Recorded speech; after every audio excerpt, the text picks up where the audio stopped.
Olá, meu nome é Felipe Turesso, sou advogado criminalista e de propriedade intelectual, e hoje vou reagir ao jogo eletrônico Elden Ring, desenvolvido pela From Software e publicado pela Bandai Namco em 2022. Certamente é um game que tem questões jurídicas interessantes, então vamos ver o que nós conseguimos extrair deste jogo e analisar sobre a ótica do direito brasileiro. Para quem não sabe, Elden Ring é um jogo de ação e RPG em um mundo aberto, criado sob a direção de Hidetaka Miyazaki. Com a colaboração do escritor George R.R. Martin, o jogo se passa nas Terras Intermédias, um continente, enfim, devastado após a destruição do Anel Prístino. O jogador assume o papel de um maculado, alguém que é chamado a restaurar a ordem ou impor um novo destino a este mundo, enfrentando criaturas colossais, deuses fragmentados e senhores poderosos. Conhecido por sua alta dificuldade, atmosfera de fantasia sombria e narrativa indireta, Elden Ring expande a fórmula dos jogos anteriores da From Software, Dark Souls, Sekiro, enfim, ao oferecer um vasto mundo aberto, com exploração livre, montaria, masmorras, segredos e diferentes caminhos para a conclusão da história. Eu preciso frisar aqui também que a história do jogo é contada de uma forma muito diferente, do que normalmente se vê na indústria dos games. Normalmente em jogos a história é contada com cinemáticas mostrando personagens conversando, as coisas acontecendo, enfim, mas aqui no Elden Ring é de outro jeito. Existem cinemáticas, diálogos, documentos, mas tudo é muito enigmático. Não basta o jogo ser difícil, a história também é difícil de ser compreendida. Aos poucos você vai pegando fragmentos de um diálogo aqui, um documento ali, uma cinemática colar, e você vai montando este quebra-cabeça narrativo. E tem partes, claro, que são interpretativas. Dito isto, assim como o outro vídeo que eu fiz abordando o Elden Ring, dessa vez eu não vou reagir a algum trecho específico do jogo, porque o que eu vou abordar aqui hoje não tem, como que eu posso dizer, uma cinemática, um personagem contando tudo certinho, foi assim, assado e chegou nisso, Então a ideia aqui é contar aqui a situação, os fatos, explicar para vocês o que aconteceu, e aos poucos vamos analisar juridicamente esta situação toda. Então vamos nessa. Pois bem, o que realmente importa para nós hoje é o surgimento da dinastia que governa as Terras Intermédias. Em um determinado momento, Marika ascende ao poder e se torna a Rainha Marika, a Eterna, soberana das Terras Intermédias. Com a posse do misterioso Anel Prístino, ela passa a concentrar uma autoridade sem precedentes, tornando-se a fonte de legitimidade de todo o sistema político e religioso que domina o mundo aqui do Elden Ring, as Terras Intermédias. Antes mesmo da consolidação do seu reinado, Marika já havia dado à luz 2 filhos. Contudo, para fortalecer o seu domínio, Marika escolhe como consorte Godfrey, um guerreiro lendário que se torna o primeiro Lorde Prístino. Ao lado dele, a rainha conduz campanhas militares que expandem a influência da Ordem Áurea por todo o continente. Marika e Godfrey se casam e desta união nascem 3 filhos, formando o principal ramo da dinastia reinante. Durante anos, Godfrey atua como grande campeão da Ordem Áurea. Entretanto, após cumprir o seu papel nessas guerras de conquista, ele é privado da graça da Térvore e é exilado juntamente com os seus guerreiros, os Maculados. Sua saída altera profundamente a estrutura da família real, deixando vago o posto de consorte da rainha. É então que ganha destaque Radagon, um herói ruivo cuja história já havia se entrelaçado com a de outra poderosa casa governante. Durante a guerra contra Liurnia dos Lagos, Radagon enfrentou Renala, a rainha da lua cheia. O conflito, porém, terminou de forma inesperada. Os dois se aproximaram de alguma forma, casaram-se na Igreja dos Votos e tiveram 3 filhos. Depois de um tempo, e por alguma razão, Radagon abandona Renala para se tornar o novo consorte da Rainha Marika. O casamento deles gera mais 2 filhos, criando um novo ramo da linhagem da família. Então vocês estão vendo que a árvore genealógica da família da Marika se torna complexa. Existem os filhos nascidos antes do seu casamento com o Godfrey.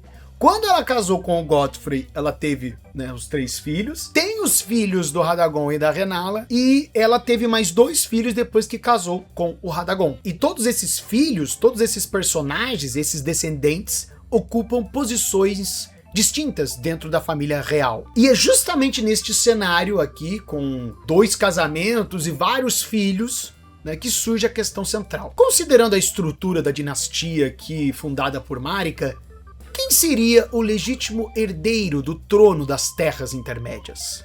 né? Este que é o assunto aqui do vídeo de hoje, basicamente. Tudo isso que eu falei até agora são eventos antes do início do jogo, né? São coisas que aconteceram no passado e quando a gente começa a jogar, tudo isso já aconteceu. Então, resumidamente, o que é mais pertinente aqui para nós hoje foi tudo isso aqui que eu acabei de explicar. E bem, considerando tudo que eu falei aqui, existem vários temas jurídicos interessantes, né, em Elden Ring que a gente já poderia abordar. Mas como eu disse, o que mais se destaca aqui hoje, o foco de hoje, é essa questão do direito ao trono, né?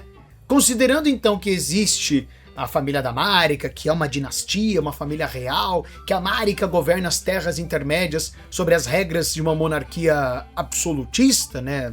Enfim, poderíamos encaixar talvez desta forma. Quem é o herdeiro legítimo ao trono? Se a Marika eventualmente morresse, né, quem seria o próximo rei? Né? Quem seria o próximo monarca? É claro que, para responder esta pergunta, precisamos desconsiderar os aspectos fantásticos da trama do jogo. Até porque é o título da Marika, né? Marika, a Eterna. Ela não morre, justamente porque ela retirou, né, a runa da morte, do anel prístino, escondeu lá com o seu irmão, o Maliketh. Então ninguém mais morre aqui no universo do Elden Ring. Então, tirando essa parte fantasiosa, nessa parte, enfim, sobrenatural que existe na trama, vamos analisar isto com base na realidade jurídica brasileira. Vamos analisar essa situação se estivesse acontecendo no mundo real, entende? E é claro que este assunto envolve direito constitucional. Entre 1822 a 1889, né, o Brasil, né, o nome oficial, né, do país era Império do Brasil.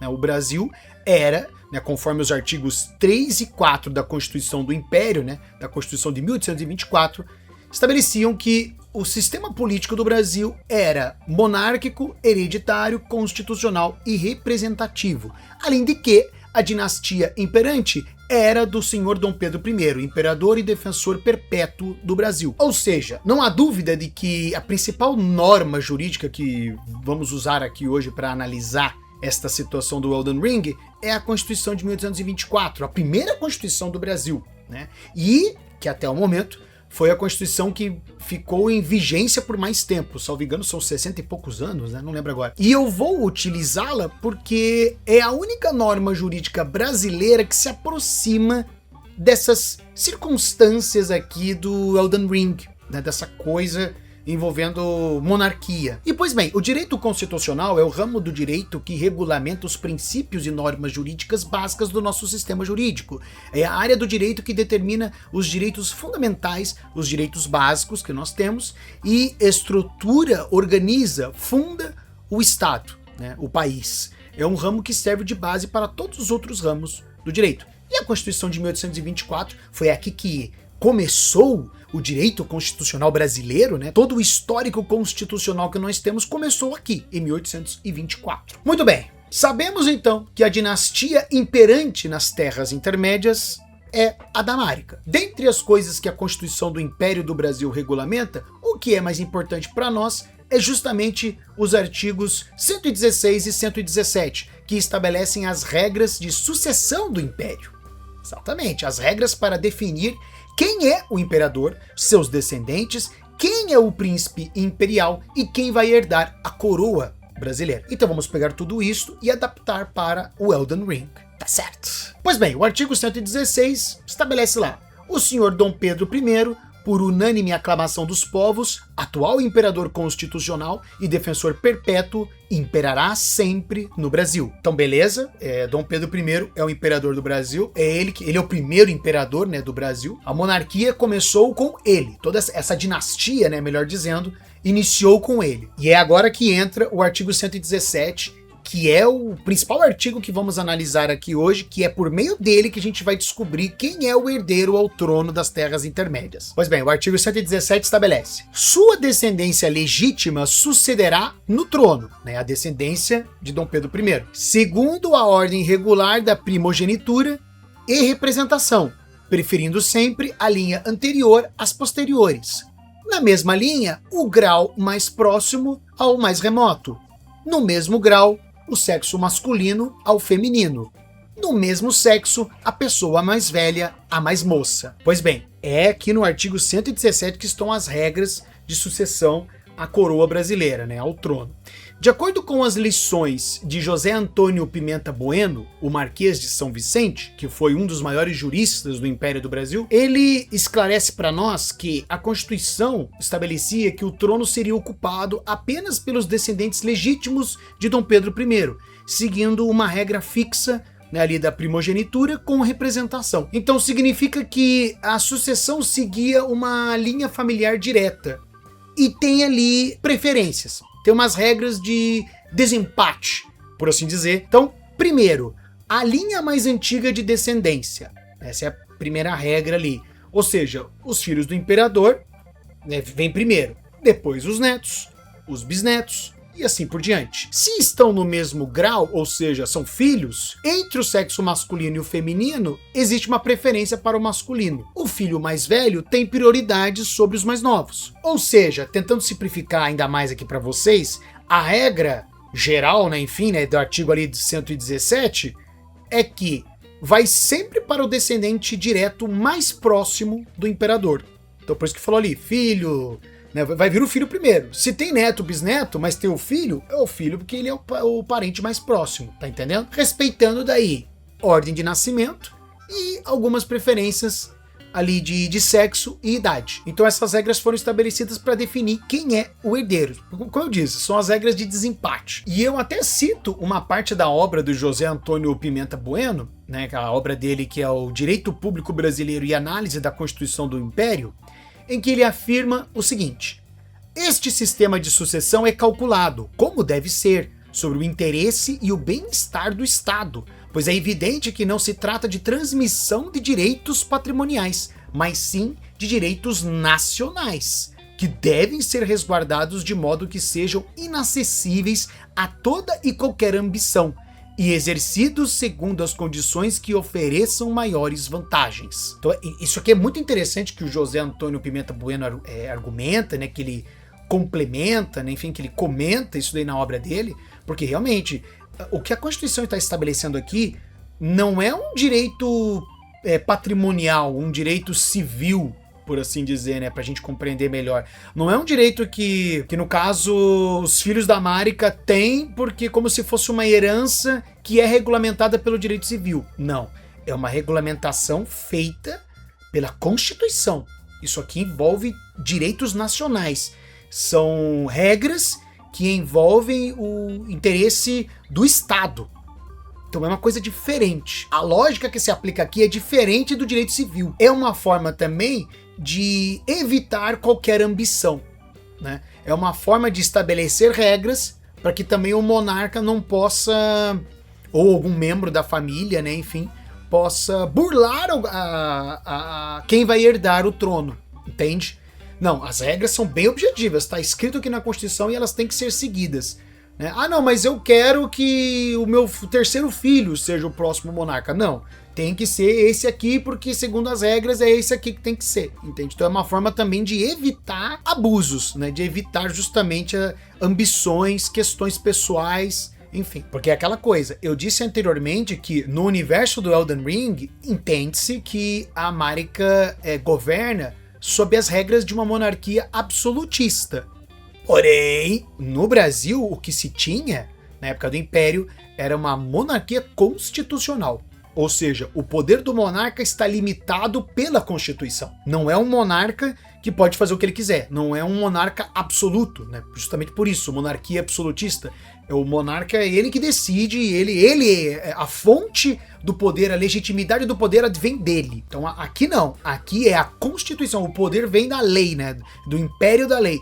É a legislação que estabelece o que pode fazer, o que não pode fazer, enfim. E tem uma questão aqui no artigo 117 que tá bem no início e pode passar despercebido, né? Que também, querendo ou não, acaba sendo uma regra também, que é o quê? Descendência legítima. Tá dito ali, sua descendência legítima sucederá no trono, né? A descendência legítima no caso de Dom Pedro I. Então, o que seria descendência legítima? Para a gente responder isso, nós temos que analisar este texto constitucional, esse texto da lei, com base no entendimento jurídico da época, né, do século XIX, que claramente era diferente do que se tem hoje em dia. Conforme explica o jurista Augusto Teixeira de Freitas em sua obra Consolidação das Leis Civis, o direito civil regulamenta diversos temas. E este ramo do direito, naquela época, estabelecia diversas categorias de filiação. Ou seja, existiam classificações de filhos. Existiam os filhos legítimos, legitimados, naturais, adulterinos e incestuosos. Nesse sistema, consideravam-se filhos legítimos os filhos provenientes de casamento válido ou aqueles posteriormente legitimados pela lei por meio do casamento dos pais. Ou seja, não bastava apenas ser filho do imperador. Era necessário que esse filho fosse juridicamente considerado um descendente legítimo, para justamente integrar essa linha sucessória prevista ali na Constituição de 1824. A Constituição do Império não definia o que era descendência legítima, né? Não está conceituado ali o que é isso. Aqui a Constituição está utilizando um conceito técnico que já tinha sido consolidado pelo direito civil da época. Em outras palavras, no Brasil imperial, filho legítimo era, em regra, o filho nascido dentro de um casamento válido. Se tivesse ali um matrimônio validado, feito ali certinho conforme a lei, e o casal tivesse um filho, ele seria um filho legítimo. Então, isso daí é um detalhe bastante importante. Então, quando o artigo 117 estabelece isso, sua descendência legítima, está se referindo a isso, aos filhos que são provenientes do casamento. Ah, então, Felipe, você está querendo me dizer que não é qualquer filho que poderia suceder o trono? Pois é, dependendo da situação, o filho não teria direito ao trono. Então, todas essas regras aqui do artigo 117 temos que aplicar aqui também para o caso da Márica, para a gente descobrir, né, quem que vai ser o herdeiro ao trono. E pois bem, primeiramente vamos analisar então quem são os filhos da rainha Márica. E ela realmente tem vários filhos. Ela tem o Godwin, o Mog, o Morgoth, a Malenia, o Miquela, o Mesmer e a Melina. Mas Felipe, calma lá, calma aí. Ao longo do jogo nós descobrimos que Márica é Radagon. Então, o Raikard, o Radan e a Rani também são filhos da Márica. Não é isso? Então, aí é um assunto que gera discussão e eu abordei isso em um outro vídeo em que eu respondi alguns comentários feitos no vídeo do Elden Ring, né, que eu fiz a análise da herança, né, do Anel Prístino e tudo mais. De qualquer forma, a situação da Márica e do Radagon, essa situação fantástica, né, de que ela e eles, em tese, seriam um ser só, isto não é contemplado pelo direito brasileiro. De modo que, considerando a nossa realidade, né, aqui para facilitar o nosso estudo, Márica e Radagon são pessoas diferentes, tá? Então, para ficar claro, o Raikard, Radan e Rani, nesta hipótese, são enteados da Márica. É dito também, né, na história do jogo que a Márica incorporou o Raikard, o Radan e a Rani à família real, né, fazendo com que eles passassem a integrar essa família, a casa real, enfim, né, a família governante ali das terras intermédias. Algumas pessoas podem argumentar que essa incorporação que a Márica fez seria uma espécie de adoção. Então significa dizer que eles automaticamente são herdeiros ao trono? Pois é uma situação mais complexa. A Constituição de 1824 exigia que o sucessor integrasse a descendência legítima de Dom Pedro I, como a gente viu ali. E eu citei anteriormente o jurista ali, José Antônio Pimenta Bueno, que explica na sua obra as regras e o funcionamento do artigo 117 da Constituição. Ele está explicando ali as regras, né? Preferem os filhos e entre estes o mais velho, tal. E é a parte final do parágrafo que tem o pulo do gato. Na falta de filhos e filhas, é chamado o parente mais próximo, descendente do sangue do senhor Dom Pedro I. Então perceba essa expressão aqui utilizada pelo José Antônio Pimenta Bueno, descendente do sangue de Dom Pedro I. Ele não está falando apenas em membro da família imperial, nem simplesmente em filho, é o descendente mais próximo ali no caso, porque de novo ele está citando ali as regras do 117, se o imperador ele está vivo, e os filhos estão vivos, e sei lá, todos os filhos morreram, mas os filhos têm seus filhos, portanto os netos do imperador, os netos, né, daí vai ter que analisar ali as regras, mas daí os netos vão assumir o trono, entende? Porque eles são descendentes de Dom Pedro I. O sucessor precisava pertencer à descendência dinástica de Dom Pedro I, para ele ascender ao trono. Então, mesmo que alguém fosse incorporado juridicamente a uma família imperial, enfim, não significa de acordo com o que a Constituição estabelece e os comentários aqui do José Antônio Pimenta Bueno, não significa automaticamente que ele passa a integrar a linha sucessória. Ou seja, o fato da Marika ter integrado o Raikard, a Rani e o Radan na família dela, não significa que eles são herdeiros ao trono, de acordo com a legislação brasileira da época, né? De novo, a sucessão ao trono, você ter direito ao trono, você ser herdeiro ao trono, o funcionamento disso pela lei não seguia as mesmas regras de uma herança comum, que é o que o direito civil regulamenta. Então, para quem assistiu meu vídeo lá fazendo análise da herança da Marika do Radagon, aquilo lá é uma coisa. O que está sendo analisado aqui, de ter direito de herdar o trono, funciona diferente. Integrar a família não é suficiente. É necessário integrar a própria dinastia. E a forma como o José Antônio Pimenta Bueno argumenta na sua obra, né? Enfim, ele vai explicando isso, e isso nos permite concluir que existe um direito dinástico, por assim dizer. Seria um outro ramo do direito, com as suas regras, princípios e tradições que regulavam essa transmissão do poder monárquico. Poderíamos dizer que existe o direito dinástico e existe o direito civil nessa questão de herança. E eles funcionam de maneiras diferentes. Então este direito dinástico claramente foi influenciado pelas tradições das monarquias europeias e que não enxergava a sucessão ao trono apenas como uma questão política. É claro que tem isso, mas é também uma continuidade da própria pessoa do soberano e da sua linhagem. É uma continuidade de Dom Pedro I, aqui no caso do Brasil, e no caso do Elden Ring é uma continuidade da Marika. Então, considerando que Marika e Radagon são pessoas diferentes, dentro dessa lógica, não teria como a Rani, por exemplo, ser herdeira ao trono, entende? Até porque tem um outro detalhe envolvendo o Radan, o Raikard e a Rani, que mais pra frente eu vou argumentar também. Aliás, uma coisa que tem que ser destacada, esta afirmação Marika é Radagon, isso é uma coisa secreta. Poucas pessoas sabem disso. Nós, jogadores, só descobrimos isso de uma forma secundária. É uma espécie de missão secundária que a gente faz e a gente descobre isso daí, né? Então, a meu ver, não é um argumento que poderia ser invocado numa situação dessa, sabe? Porque, né, em tese, né, nós nem saberíamos disto. Então, enfim, dando prosseguimento, os filhos da Marika, então, são o Godwyn, o Mog, o Morgoth, a Malenia, o Miquella, o Mesmer e a Melina. Então, quem que vai herdar o trono, Felipe, quando a Marika morrer? Uma das regras aí que nós vimos é a primogenitura. Então vamos ver aqui a ordem de nascimento dos filhos, ou tentar, né, desvendar, porque não existe uma ordem exata e oficial do nascimento de todos os filhos da Rainha Marika em Elden Ring. Isso não é detalhadamente confirmado, mas é claro que os fãs teorizam aqui algumas coisas, então vamos tentar estabelecer aqui mais ou menos qual seria a ordem de nascimento dos filhos. Pois bem, acredito que o primeiro filho da Marika realmente é o Mesmer, né, que é o personagem que nós vemos lá na DLC do jogo. O segundo filho seria, em tese, a Melina. Aparentemente, eles são irmãos mesmo, tanto que o Mesmer se refere a Marika como mãe, e Melina é o que dá a entender, né, que é a sua irmã mais nova.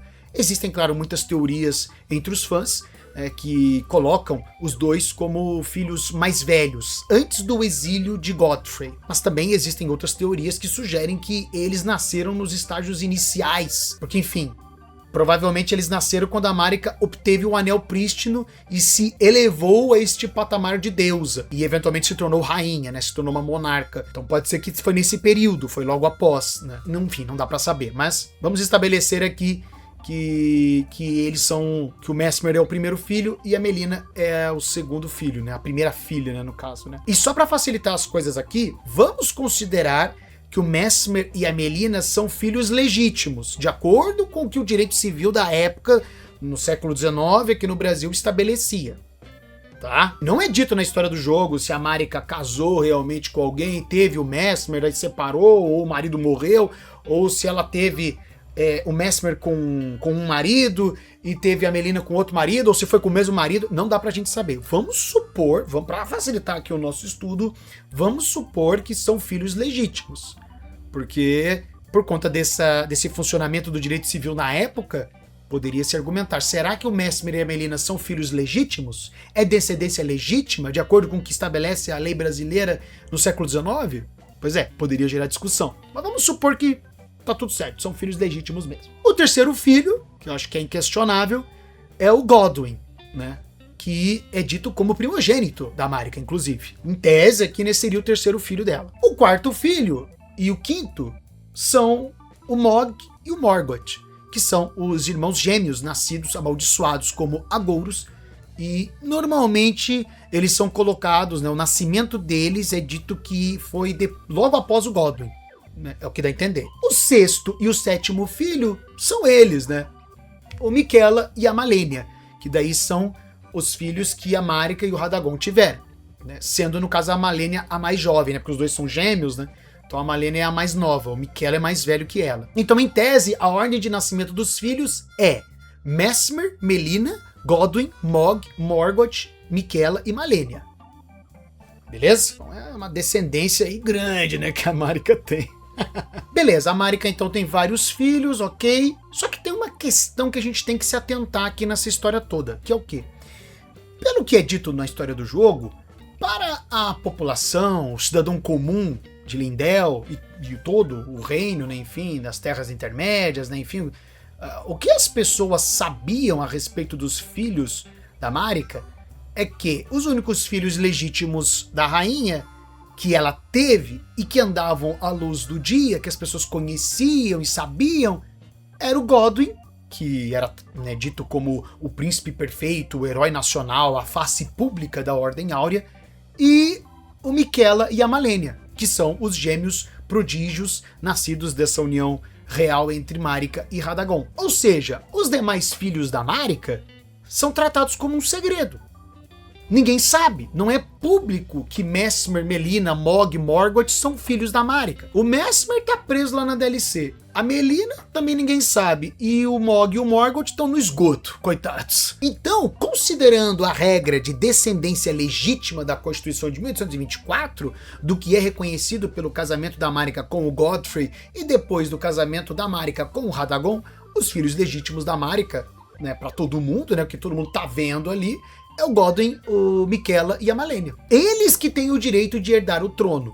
Só que, é claro, né, com base nas regras do artigo 117 da Constituição de 1824, quem vai suceder o trono, nesse caso, vai ser o Godwyn.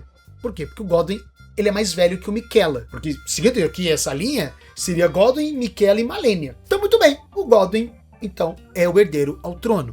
E os artigos 105 e 106 da Constituição estabelecem que o herdeiro presuntivo do Império terá o título de príncipe imperial e o seu primogênito o de príncipe do Grão-Pará. Todos os mais terão o de príncipes. O tratamento do herdeiro presuntivo será o de Alteza Imperial e o mesmo será o do príncipe do Grão-Pará. Os outros príncipes terão o tratamento de Alteza. E o 106, o herdeiro presuntivo, contemplando 14 anos de idade, prestará nas mãos do presidente do Senado, reunidas as duas câmaras, o seguinte juramento: juro manter a religião católica apostólica romana, observar a Constituição política da nação brasileira e ser obediente às leis e ao imperador. Então, adaptando isso aqui para o Elden Ring, o Godwyn, então, é o herdeiro presuntivo do trono. Ele recebe o título, então, de, sei lá, príncipe áureo, vamos fazer assim. Nós não sabemos se o Godwyn tem descendentes, né, se ele tem filhos, né, mas teria um título para o filho dele também, para o primogênito, né. E o Godwyn também teria que prestar o juramento de manter e observar a vontade maior, ser obediente à Ordem Áurea e à Rainha Marika. É claro que, considerando todos os filhos da Marika, se fosse uma hipótese em que todos são reconhecidos como legítimos, né, todo mundo conhece eles e tal, se a gente for parar para ver, o Mesmer seria o herdeiro por ser o filho homem mais velho, considerando a teoria, claro, de que ele é realmente o primeiro filho. E conforme os critérios ali do artigo 117. Ou seja, se você for parar para ver, a Melina e a Malenia, elas ficam lá pro final. Só se o Mesmer, o Godwyn, o Mog, o Morgoth, o Miquella morrerem ou abdicarem, aí que elas são chamadas para serem rainha, para serem a próxima monarca, né? Então é isto, galera. A resposta é essa, né? Quem tem direito ao trono, Felipe? Meu Deus, eu tô esperando até agora. Pegando aqui a família inteira, considerando todos os filhos, se todos fossem reconhecidos e tal, seria Mesmer o herdeiro ao trono. Porém, de acordo com o que é abordado na história do jogo, com o que se sabe, quem tem direito ao trono é o Godwyn. Mas, Felipe, Depois o Godwyn é assassinado, né? A Honey arquiteta lá pra matar ele. E aí é o Miquella que assume? Calma aí. Bom, a Marika ainda está viva quando o Godwyn é morto. Só que depois, pela história do jogo, a Marika destrói lá o Anel Prístino e ela desaparece. Como ela sumiu, desapareceu, não deu satisfação e tal, ela sofre as consequências do artigo 104 da Constituição do Império. O imperador não poderá sair do Império do Brasil sem o consentimento da Assembleia Geral e, se o fizer, se entenderá que abdicou a coroa. Então podemos assumir que a corte, a Ordem Áurea, entendeu que a Marika abdicou do trono no momento que ela desapareceu. Então ela não é mais soberana, ela não é mais a monarca, ela não é mais a rainha. E o herdeiro tem que assumir o trono, que seria o Godwyn. Mas como o Godwyn morreu, então temos que chamar a próxima pessoa. Voltemos então para as regras do artigo 117. E o que eu quero frisar com vocês é aqui, ó. Preferindo sempre a linha anterior às posteriores. Ou seja, é preciso que a linhagem de Godwyn acabe totalmente. Só aí que daí se chamaria o Miquella. Como, de novo, né? Como não é dito no jogo, não é mostrado se o Godwyn tem filhos ou netos, enfim, não é dito isso. É claro que isso, no momento ali que estão discutindo, quem que vai ser o herdeiro, quem que é o próximo, quem que não sei o quê. É claro que questões podem ser argumentadas, né? Não, mas veja bem, mas ele tem esse aqui que, sei lá, é um neto que, não sei, porque o filho dele já morreu, mas tem um neto, sei lá. Aí tem que analisar essa linha do Godwyn. Se tiver alguém, vai ser chamado. Se não tem ninguém, se a linha foi extinta, aí você chama o próximo, que no caso é o Miquella. É ele que daí seria chamado para assumir o trono. Dito tudo isto, salvo o melhor entendimento, na minha visão, quem tem direito ao trono é o Godwyn. Depois que ele é assassinado e a Marika desaparece, quem tem direito é o Miquella. Só que tem mais um porém nessa história. O Miquella e a Malenia também abdicaram do trono. Pois é, os dois têm os planos lá malucos deles, eles foram embora, brigaram lá com o Radan e não sei o quê. Então eles não são mais herdeiros. E isso aqui que eu tô falando já é a guerra da ruptura, né? Já é este momento que tá tendo essa guerra e tá tudo começando a desandar. O Mog, de certa forma, também abdicou o trono, se a gente for parar pra ver. Ele criou lá as coisas dele, né? Enfim, ele vive lá no esgoto. Sem falar que, claro, ninguém sabia que ele é filho da Marika também, né? Mas se fosse uma hipótese que soubessem, ele não seria chamado, porque ele abdicou. De certa forma, ele está abdicando, né? O Mesmer tá preso lá na DLC, então ele nem sabe o que tá acontecendo, né? Não dá nem pra dizer que ele abdicou, porque ele nem sabe. De novo, se considerássemos todos os filhos, ele seria o herdeiro. Mas nessa hipótese aqui que estamos levando em consideração a história do jogo, do que aconteceu na história do jogo, ele nem é chamado porque nem sabem da existência dele e ele tá preso lá na DLC. A Melina fica ajudando o Maculado, né, o protagonista ao longo do jogo. Então talvez poderíamos considerá-la uma herdeira, né? Embora, claro, ninguém saiba que ela realmente é filha da Marika. Mas se for uma hipótese em que todos conhecem os filhos da Marika, ela poderia ser chamada. Só que tem um porém. Resta ainda o Morgoth. Pois é. Tanto que é o que acontece na história do jogo, né? Ele fica em Lindell, ele luta lá, enfim, contra o Maculado, né? A gente pode enfrentar ele e tal. Ele até se intitula como o Rei Morgoth, o último de todos os reis. Ele permaneceu defendendo o trono secretamente, né? Ele governava como um rei oculto, né? Porque pela história do jogo, né, as pessoas não sabem que ele é filho da Marika, né, jogaram ele no esgoto, né, e tal. Ele esconde a sua identidade, né, as pessoas não sabem que ele é filho da Marika, né, na visão, provavelmente, das pessoas que viviam ali, né, elas vão entender que, esse é um cara aí poderoso que simplesmente assumiu que é o novo monarca daqui, né, porque ninguém sabe quem que ele é, ninguém sabe que ele é filho da Marika. Mas pegando aqui as regras da Constituição de 1824, e se fosse uma hipótese de que todo mundo conhece os filhos da Marika, realmente, no fim, é ele, né? Ele é quem tem direito ao trono. Porque toda essa situação que a gente está analisando aqui, os únicos que não abdicaram, realmente, é o Mesmer, porque, enfim, não sabe, né, o que está acontecendo. A Melina também não, pelo menos não tem nada que dê a entender que ela abdicou do trono, não sei, né? Aí pode ser que até tenha alguma coisa. Mas, inegavelmente, a pessoa que se dedicou mesmo para ficar ali, para defender o trono, é o Morgoth. Né?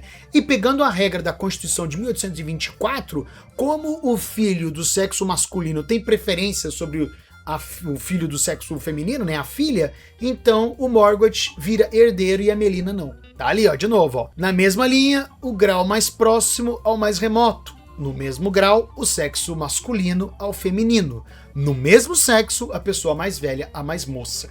Então, como o Morgoth é um homem, né, é do sexo masculino, ele tem preferência pela lei e ele vira herdeiro ao trono, ele vira o próximo monarca. E veja, né, ele é um filho legítimo, né, realmente, da Marika e do Godfrey. Né? Ele foi fruto do casamento dos dois. Só que, é claro, ao longo do jogo, todos os filhos da Marika vão morrendo e chega num ponto que a dinastia da Marika realmente acabou, indo ao encontro do que estabelece o artigo 118 da Constituição do Império.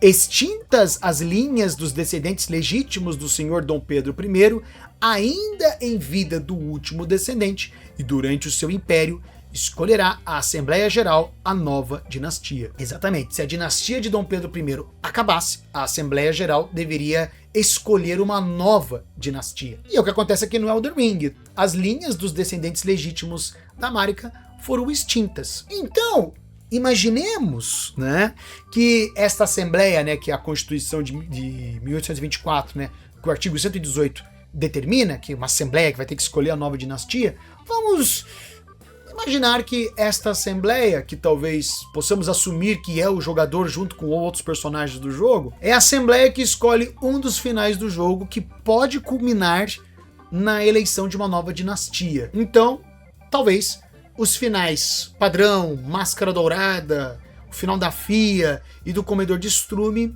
talvez poderiam ser considerados finais em que se está escolhendo uma nova dinastia, né, para governar as terras intermédias ali e tal. Já os outros finais, que no caso daí é o final da Rani e da Chama Frenética, eu acredito que daí... Bom, da Chama Frenética é Apocalipse, né, então nem tem muito o que dizer. Mas o da Rani, eu acredito que pode ser encarado como um golpe de Estado, como uma violação da Constituição. Mas por que, Felipe? Porque o artigo 119 da Constituição determina que nenhum estrangeiro poderá suceder na coroa do Império do Brasil. Pois é. José Antônio Pimenta Bueno comenta o artigo 119 da seguinte forma: a Constituição, com muita razão, proíbe que qualquer estrangeiro possa suceder a coroa do Império do Brasil. A alta dignidade e o poder imperial, como expressão máxima da soberania nacional, só podem ser confiados ao principal entre os brasileiros. Se essa regra não existisse, poderia ocorrer a hipótese de o monarca de outro estado tornar-se, ao mesmo tempo, imperador do Brasil, reduzindo o império a uma espécie de vice-reino, ainda que formalmente independente. Foi para evitar situações desse tipo que a história oferece exemplos, como o de Portugal. Com a morte de Dom Fernando I, embora ele tivesse uma filha casada com o rei de Castela, os portugueses escolheram Dom João, mestre de aves, para reinar. Ou seja, o que eu estou querendo dizer é que a Rani pode ser considerada uma estrangeira. Por quê? Porque ela nasceu em Liurnia dos Lagos, né? Ela faz parte da família real lá, é a família Cariana? Agora eu não lembro o nome da família lá, meu Deus. Mas enfim, ela faz parte dessa outra família real. Claro, o Radagon teve filhos com a Renala, ele casou com a Marika e todo mundo foi viver lá em Lindel, né? A Rani, o Radan, o Rykard, né? Só que, em tese, por mais que eles integrem a família real, eles são estrangeiros, eles não nasceram em Lindel, né? Porque o que dá a entender é que as terras intermédias seriam um continente. E Liurnia dos Lagos, Lindel, Alto Platô, né, seriam países. Podemos talvez estabelecer dessa forma para tentar encaixar o que a Constituição está regulamentando aqui para a gente aplicar no caso do Elden Ring. Ou seja, a Rani seria, nessa situação então que estão elegendo uma nova dinastia, tudo bem, vamos eleger a dinastia da Rani, né? Só que ela, ao mesmo tempo que seria a nova soberana, ela ainda teria ligação com Liurnia. Liurnia e Lindel estariam submetidas à mesma coroa, ao mesmo monarca. E é a situação ali que o jurista José Antônio Pimenta Bueno comenta, o exemplo que ele deu ali de Portugal, seria uma situação similar. Inclusive, essas situações aqui na história do Elden Ring, da Rani, do Rykard, do Radan, do Radagon, enfim, eu acho que são situações que são similares, né? Não é a mesma coisa, mas lembra, pelo menos me lembrou, né, enquanto eu estava aqui desenvolvendo o roteiro, Me lembra a situação do Gastão de Orleans, que se casou com a princesa Isabel. Depois do casamento, né, ele passou a integrar a família imperial brasileira como consorte da herdeira ao trono, né? Quem era herdeira era a princesa Isabel. Mas ele não tinha direitos sucessórios, ele não tinha direito ao trono. E ele não era brasileiro, né? Ele era francês. Outro caso que nós podemos mencionar aqui também, que tem umas certas similaridades, é a da Duquesa de Goiás, que foi uma filha ilegítima de Dom Pedro I. A Duquesa de Goiás foi legitimada, ou seja, considerada, né, reconhecida oficialmente como filha do imperador em 1826. Né, e passou a morar no Palácio de São Cristóvão junto com seus irmãos. Ela recebeu o título de Duquesa de Goiás, recebeu ali o tratamento de Sua Alteza, de usar o prefixo honorífico de Dona, mas como ela foi fruto de uma relação extraconjugal, né, de Dom Pedro I com a Marquesa de Santos, ela era classificada juridicamente como uma filha ilegítima, né? Por mais que ela tenha sido legitimada depois por Dom Pedro I, ela não tinha direito ao trono. E era filha dele. São situações que são da história do Brasil e é para reforçar, na minha visão pelo menos, o funcionamento, né, as regras da Constituição, nesse quesito aqui de sucessão ao trono, e que, de um jeito ou de outro, trazem respostas para essa situação aqui do Elden Ring. Claro, aplicando a lei brasileira. Ou seja, que a Rhaeny, o Rykard e o Radan provavelmente não teriam direito ao trono realmente. E eleger a Rhaeny como a próxima dinastia das Terras Intermédias pela Constituição aqui do Império seria ilegal, porque ela é estrangeira, né? Ela não nasceu em Lindel, ela nasceu em Liurna dos Lagos. Ou seja, fazer o final da Rhaeny é inconstitucional. É isso, galera. Falei. Eu espero que vocês tenham gostado. Foi um vídeo bastante interessante aqui, até mesmo para nós vermos como era o funcionamento da Constituição de 1824, especialmente nesse quesito aqui do funcionamento, né, da coroa brasileira, da sucessão ao trono, porque para nós isso é uma coisa muito distante hoje em dia, né? Porque o Brasil era uma monarquia constitucional ali de 1822 até 1889. Depois o Brasil virou uma república. E nós elegemos presidente, né? É um outro entendimento, é um presidencialismo que nós temos hoje, né? Que começou ali, né, com a Primeira República e perpetua até hoje. E é para nós entendermos que a monarquia, ela tem essas regras, não é uma coisa à la volonté, o imperador quer que seja assim, então vai ser assim. Não, de novo, é uma monarquia constitucional. O poder do monarca está limitado pela Constituição. E nós percebemos que a monarquia, ela vira uma instituição, né? Com regras. É uma coisa similar ao que acontece no Elden Ring, que tem a Ordem Áurea, que a Ordem Áurea também vai determinando coisa, tem que ser assim, tem que ser assado, que não sei o quê, não queremos filhos agouros, tem que mandar esses caras pros gotos e não sei o quê. Algumas similaridades que existem pra gente entender que a monarquia, na época do Império do Brasil, ela tinha um funcionamento próprio, ela tinha uma regulamentação, tinha de novo, podemos chegar na conclusão de que existia, né, esse direito dinástico, né, que ele tinha um funcionamento aqui no Brasil e que para evitar problemas políticos, né, para a gente ter uma segurança, para ter uma maior previsibilidade, a Constituição estabeleceu essas regras, né, porque, de novo, a monarquia está funcionando como uma instituição, sabe? Não é só uma família que governa o país, entende? Essa família tem uma função política nacional, entende? É algo além, por isso que o jurista ali, né, o José Antônio Pimenta Bueno, ele faz essa diferenciação. Isso aqui são direitos nacionais. Isso aqui é uma coisa de interesse nacional, de interesse público. Não é uma coisa de direito patrimonial, uma coisa de direito civil, uma coisa individual.